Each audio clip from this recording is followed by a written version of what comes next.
So after the joy of my unboxing video, I got a bit of a shock. Right, so I placed my Scat crank in the block earlier and it felt like it was rocking. So I thought I'd just better make sure before I reassemble an entire engine and put everything back together again. So I've placed it on my V blocks here, just simple V's cut in some angle iron, okay, or stainless steel angle. I've placed it carefully on here. I have cleaned both of these surfaces to make sure there's no dirt or mess on them. I've cleaned the center journal and I've placed my dial indicator on the center journal. What I'm expecting is that this crank is exactly straight. It's brand new, it's been forged in China, shipped to America, machined in America, shipped to Boston, and then shipped to me in the UK. I've waited 8 months for this thing. So I'm expecting it to be exactly straight, as it should be, considering how much money I paid for it as well. So now if I turn it carefully in my V-blocks, I'm expecting that to be exactly 0 all the way through, or maybe 1 thou because things have tolerance. So as I turn it, you can see that ain't 1 thou. That is about 4/1000ths of an inch. And as we go back, it goes back to 0. And as we go back again, it goes back to 4.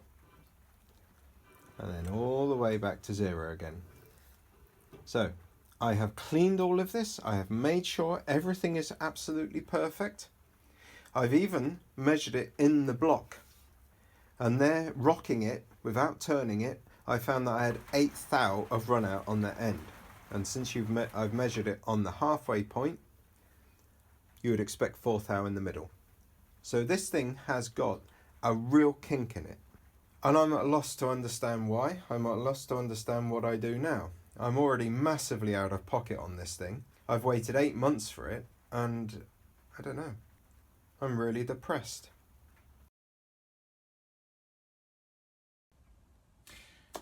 Right, so it's been 2 months since that last little bit of video there. And in 2 months, I have been waiting for a response from Scat. I sent loads of emails. I sent video evidence. I got one email back saying, this glorious email saying, sorry you've had this problem. We'll talk to our manager and we'll get back to you. And that's it. Never another email. And obviously if you've paid $2,000, what, $1,500 in the US, by the time it gets to me, $2,000, and you don't even get a response, that's pretty frustrating. I did contemplate getting on a plane. I was a little bit worried what I would have done at the other end. So fortunately, Lang's, I bought the crankshaft through Lang's Model T Ford parts supplier up in Boston, and they've been really responsive and helpful. They've been chasing Scat at the same time. I don't think they got any responses either, which is kind of a bit bizarre when you think about it, because you would think Scat would at least care about the vendors, if not the individual. Anyway, Lang's came back and they said, well, look, you can either wait for a response from Scat, which, yeah, how long would that take? I think they're running down the clock, by the way, on the guarantee period, which is now out, apparently, because apparently if you're buying a Scat crankshaft, I think someone said that the warranty goes from the date of order rather than date of receipt. I don't know, that seems a bit crazy to me. But anyhow, he said, so you can either wait for Scat to respond, you can send it back and get an exchange crank, but that might be another 8 months, and if Scat's quality control procedures still don't understand how to check the straightness of a crank, then I might just end up with another bent crank. You know, well, they said I could have a refund, but the problem is with a refund is then I've still got a Model T with no crankshaft. Or the final option was that they would give me a discount.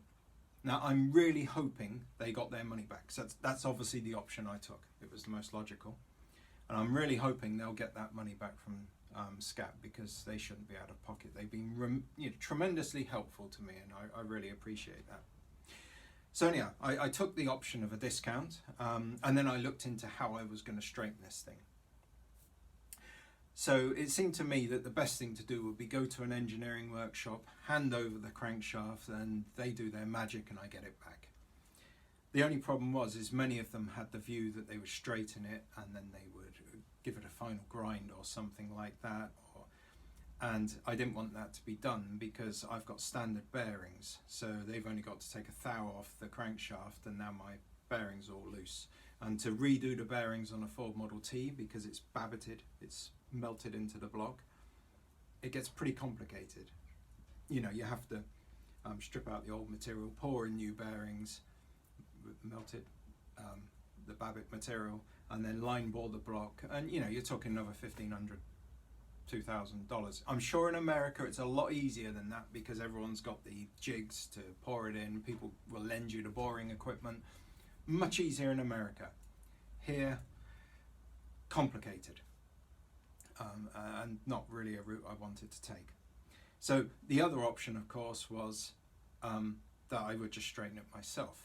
Now that sounds like a bit of a thing to do, but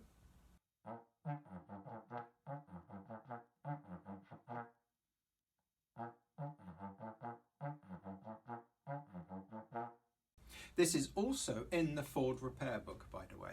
So in the Ford manual from 1930, I think they wrote it, because it includes the improved car, they actually tell you if the crankshaft is sprung by less than 12 thou, then you can straighten it, and they actually show a press and someone actually straightening it. So it seemed a logical thing to try and do. Was it the logical thing to try and do? Ah! Coincidentally, the video carries on. Right, so here I am trying to straighten the crankshaft. So I've got it on top of the engine block here, nicely. There's my V blocks. This time I put some oil on them so it doesn't make that horrible screeching sound as I turn it over. And this is the method I determined to use for straightening it. Yep, my trusty old pipe bender. Not sure if the light is strobing terribly now and you can't see it properly, but here is the crankshaft in the jig that I've made up to straighten it. So this is a straightforward pipe bender, so it's got a 12-ton jack there. I've got a piece of pole pushing up on the base of the crankshaft because the crankshaft was bent in this direction. So then by jacking on there, you're pushing it up and then you have to overbend it, and then when you let go, it comes back, hopefully straight. So I've just made up these extension pieces because the counterbalances are too wide to get into the frame there, whereas the original spindly Ford Model T crank could fit quite happily in between there, so I could do it like that. So what has the result been? Well, I've got it nicely set up here, and I've done this about 5 times now.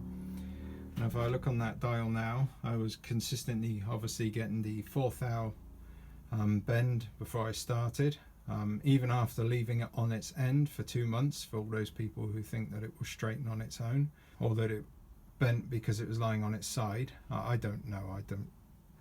Lots of people swear that that happens, but I don't honestly know. I'm not going to predict one way or t'other really. But anyway, I checked it before I started this process and it was 4 thou. I bent it last night and I managed to get it to 3 thou. I did it about an hour ago, just before school run, and managed to get it to 2 thou. And I've just done it again, and where is it now? If I go this way,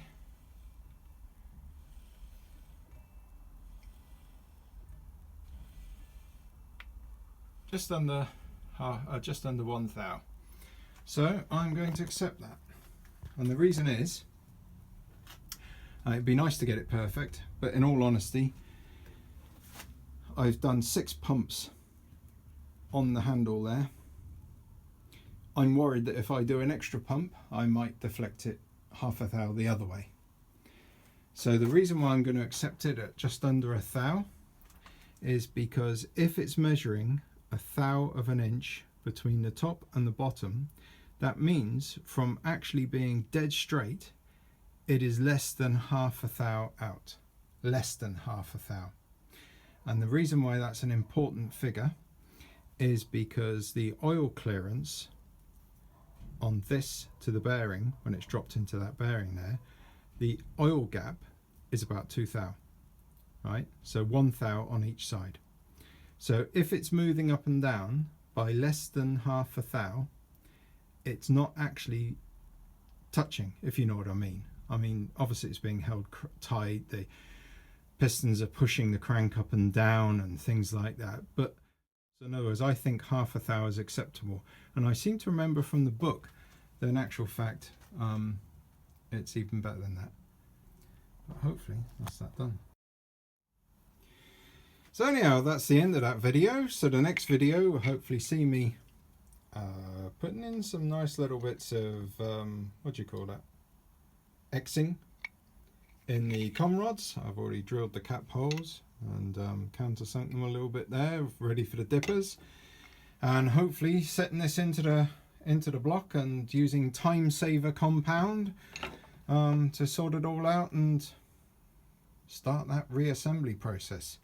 So if you like this video, then please consider subscribing and putting a like on there, and feel free to comment about my fatness or anything that you think I've done wrong or anything like that. And thanks very much and have a great 2023.